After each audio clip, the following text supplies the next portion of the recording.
जिंदाबाद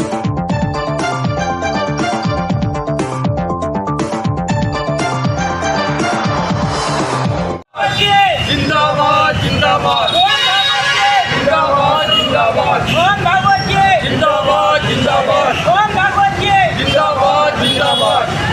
खड़े हो गए। ये बैनर का क्या लगाया?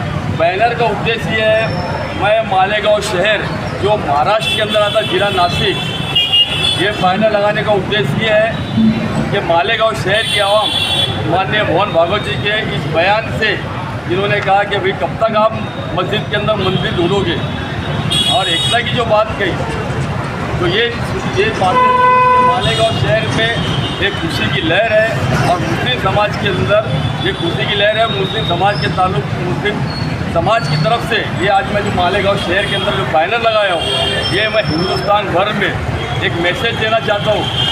जिस तरह से मालेगांव को टारगेट किया जाता है, तो मालेगांव एक बात आप अच्छी से समझ लो, जो अगर मालेगांव को टारगेट करते हैं ऐसे लोग, मालेगांव अगर कोई गलत कर रहा है, जैसे जिस तरह आपने देखो नीतीश राणे जी ने स्टेटमेंट दिया हमारे समाज के खिलाफ, हमने पार्टी में रखकर उनका भी विरोध किया। उसी तरह से माननीय मोहन भागवत जी ने एक मैसेज अच्छा दिया, तो हमने उनका सराहना किया। मुस्लिम समाज, मैं और मेरी ओर से मुस्लिम समाज इनको मुबारकबाद देते हैं और इनका तहे दिल से शुक्रिया अदा करते हैं। क्या नाम है तुम्हारा?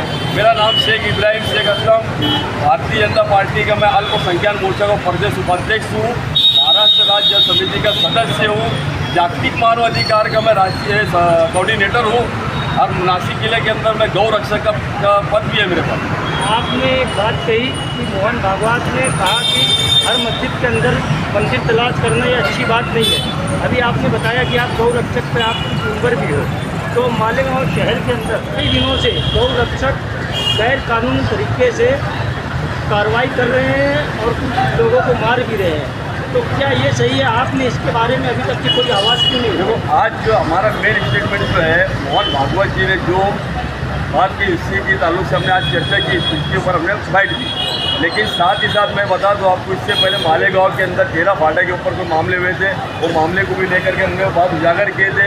वो मामले के ऊपर हमने कार्रवाई करने की बात की, जब उनके ऐसे खाते के ऊपर कार्रवाई भी हुई थी। लेकिन साथ ही साथ मैं जहाँ तक मानता हूँ, जो इस व्यापार से जुड़े हैं, अगर लाइसेंसिंग का अगर कारोबार करते हैं, अगर आपको कोई तकलीफ देता है तो हमको बोलो। आप इलीगल तरीके से अगर कोई गौ रक्षक के कार्यकर्ता बोल के अगर किसी के ऊपर मारहान करता है या मॉब लिंचिंग करता है, ऐसे लोगों के हम इनके ऊपर हम कड़ी कार्रवाई करेंगे। तो क्या गौ रक्षकों के पास इसकी कानूनी कार्रवाई करने का उनके पास लाइसेंस? कानूनी कार्रवाई करने का गौ रक्षक के पास लाइसेंस नहीं है। गौ रक्षक का मैं लगता एक्ट के हिसाब से अगर देखा जाए कि संगठन है, उसका काम ये होना चाहिए कि भाई उनको लगता है कि गौ रक्षक की कोई गौ वंश का कोई गाड़ी के अंदर आ रहा है, उसका काम है पुलिस बंदोबस्त लेके पुलिस को इन्फॉर्म करे और उसके ऊपर पुलिस कार्रवाई करे। इनको कार्रवाई करने का कोई राइट नहीं है। जिस तरह से माननीय प्रधानमंत्री ने भी कहा था, इन्होंने इसकी आड़ में गोरख धंधा करने का काम शुरू किया है गौ रक्षक। ये आप न्यूज़ देख लो। पिछले दिनों 4 नौजवानों को बुरी तरीके से पीटा गया और वो हॉस्पिटल में जख्मी होकर जेल इलाज भी किया और उन्हीं के ऊपर केस भी डाला। ये गलती किसकी है? आपने क्यों नहीं केस करे?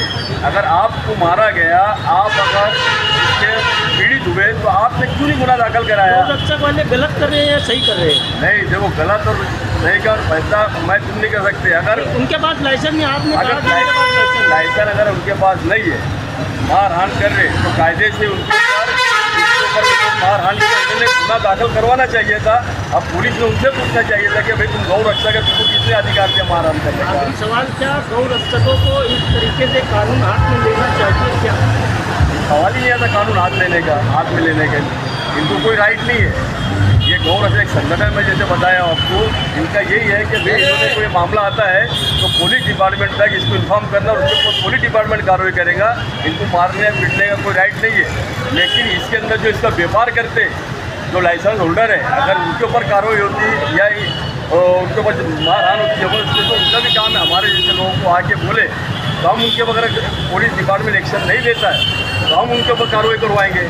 लेकिन हमारे लोग, मैंने आज तक जो मुस्लिम जो इसका व्यवहार करते हैं, ये मार खाते, कंप्लेंट की बात आती, गुनाह दाखिल करने की बात आती, भाग जाते हैं। ये मैंने ऐसा नहीं कि 4-5 टाइम मैंने देख चुका हूँ। जब उनको शहर में लगाया ये मालेगांव शहर में लगाया गया, जो महाराष्ट्र में आता है, नासिक जिला है इसका मालेगांव, जो बड़ा सुर्खियों में रहा करता है मालेगांव, है ना। और ये बैनर लगाने का उद्देश्य ये है, माननीय मोहन भागवत जी जो संघ के प्रमुख हैं, इन्होंने